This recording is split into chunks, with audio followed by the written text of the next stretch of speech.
bent double like old beggars under sick, knock-knee coughing like cakes, we cursed through slush, till on the hunting flares we turned our backs, and toward our distant rest began to charge. Men marched asleep, many had slurred their boots, but lamb on bloodshot, all went lame or blind, drunk with fatigue, deep even to the hood, of gas shell dropping softly behind.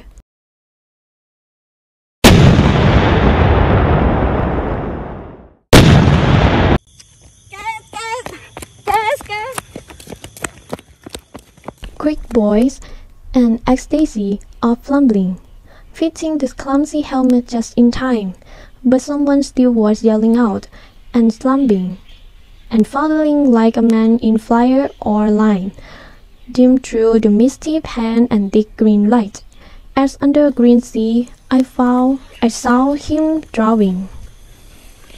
In all my dream before, I helpless sight. He plucks at me, gathering, choking, drowning. Even some smoldering dreams you too could pace behind the wagon that we flung him in, and watch the white eyes writing in his face, and his hanging face like a devil sick of sin.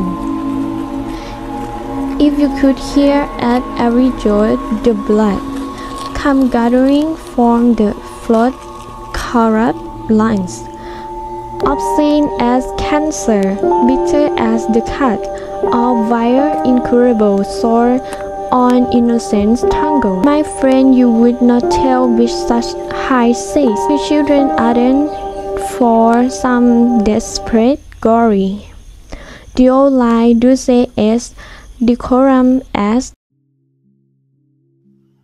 Hello everyone. Today we will to present about Dulce Et Decorum Est.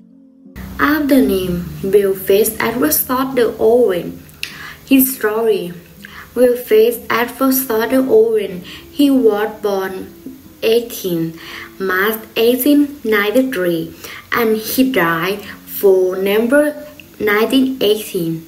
He was an English poet and soldier, one of the famous poets during the First World War. His poems often reflect the horror of the French and the atrocity of the war. It is in contrast to the poetry of the old that often provoked and covered war. His notable work, published after his death, include Dulce Et Decorum Est, Insensibility, and Anthem for Dumb Youth. Interpret about Poem Summary. Short essay presentation taken from the front lines of the First World War, in particular British soldiers attacked with showering gas during the time when the poison gas bullet approached. One soldier was unable to put on the mask in time. The narrator of the poem described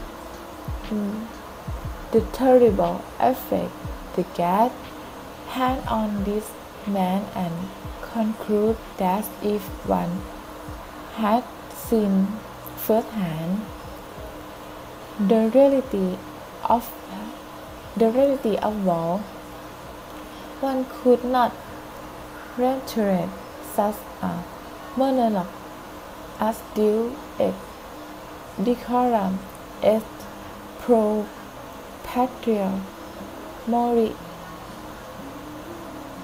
How sweet and honorable is to die for one's country.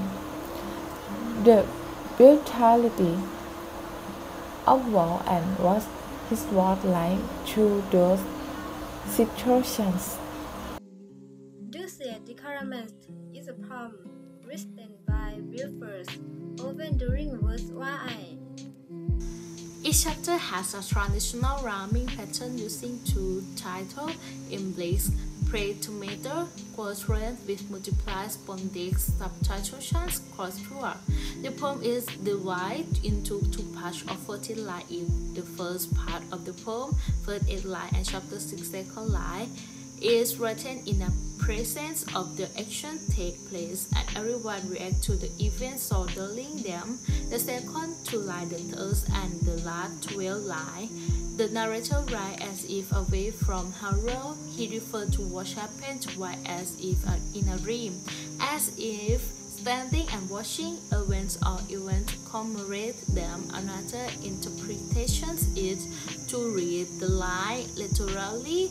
In all my dreams, could mean they shall with them in the haunted by the drowning and sleepless friend without revisiting horror every night. The second part look back to row a lesson from what happened in the beginning.